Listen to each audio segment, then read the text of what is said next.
G'day everyone, hope your week is going beautifully. Welcome to the second last SuperCoach preview of the series. West Coast are up today, can't wait to get stuck into them.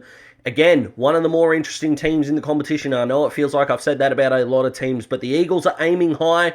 According to Adam Simpson, the footy consensus from the fans seems to be they might take a step backwards, or will they remain as they sort of were last year? Who knows? But in SuperCoach, they are one of the least relevant teams in the competition, which is really interesting. But there's still a few players that I want to touch on. Let's get stuck into it with the defense. The best pick is actually their cash cow as well, and that is Campbell Chesser. Training with the midfielders a little bit, played a little bit of midfield in their match sim, which is fantastic to see. Would love to see him on a halfback flank to start his career, or maybe a wing. But he plays a really SuperCoach-friendly game, and don't underestimate his pace as well. West Coast were chuffed to get him, wanted him from the start reportedly, have got their man, and are going to want to plug him straight away, which is absolutely awesome. Can't wait to see him. I think he's a smoky for the Rising Star if he can play continuously throughout the year. Love the kid a lot. I'm not really keeping an eye out on anyone else, if I'm being completely honest, which means that the no chance is actually everyone else.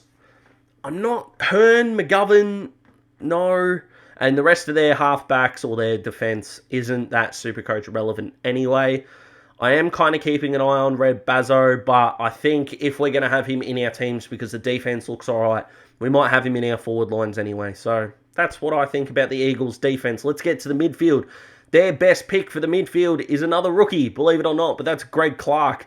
You don't draft a 25-year-old and not play him. I said the same thing with Garrett McDonough of the Bombers, and I'm saying it here. Really impressed in match sim as well. Played in the midfield. Looks like he's ready and raring to go. Might add a little bit of X factor. And considering my watch list of Luke, Shuey, Elliot Yeo, and Tim Kelly, because who knows what's going on with those three's bodies. I know Shuey's hurt at the moment. Clark is going to get his time in the sun, and he's going to earn us that coin early in the year, I think. And that's why he is in my team. I know he's burned a lot of people in the past, but I do want to touch on Andrew Gaff, because his averages, which I'll actually have probably in front of my face there, as you can see, in previous seasons has been outstanding, and 2021 he looked to take a step backwards. But if we trust Adam Simpson in saying that the Eagles are aiming high, Gaff is going to need to be a big part of that. Now, would he be the ultimate pod? Yes. Is it likely for him to work out? Who knows? But yeah, if you are having Gaff, you do need to know that, yeah, he's been a star before. He has dipped. Will he be a star again? Who knows? Too much to ask. He's not a no chance. He's not a watch list. He's kind of an in-between, probably more draft relevant if I'm being completely honest. No chance is actually no one that's relevant anyway. I feel like in the back end of these previews, I've been trying to pull no chances out of anywhere. I don't really want to do that. I especially don't want to bog down the video. So there's no one else that's really relevant from the Eagles that I'm really keeping a massive eye on. For the Rucks, I've got Nic Naitanui in my team, and he played every game last year, and that's enough for me. Until I get told that he's injured, I'm not really going to go anywhere else, but I've got the cap space as well, that if something happens, I can get him up to Gawn pretty damn quick, or Darcy, depending on who is performing better at the time. I don't think a lot of people are picking Naitanui based on that injury history. I understand he is seeming like a pod at the moment, but at this stage as we sit here, I'm having him. Impact per minute on ground is extraordinary. Points per minute is fantastic. I'm not sure if giving him more minutes will make him break down, but considering he was one of the top 4 ruckmen last year, as he is, he's still very good. I only want to talk about one West Coast forward here, and that is Willie Rioli. You speak of good price, awesome, best 22, tick, but the chip on his shoulder factor, hopefully, that the competitive beast in him comes out.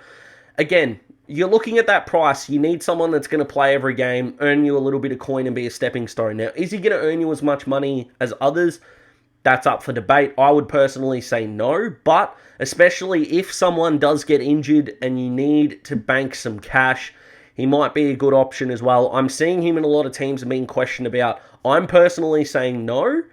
I would understand if he said yes. It's not one of these terrible decisions, but it's a no from me if I can quote Simon Cowell, which I hope I don't become, maybe except for the bank account. That would be handy.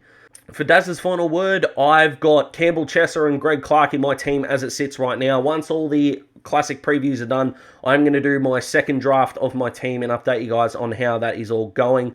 But that's all from me, guys. What do you think the Eagles are going to do this year? They're going to play finals, finish bottom 4, bottom 6. What do you think?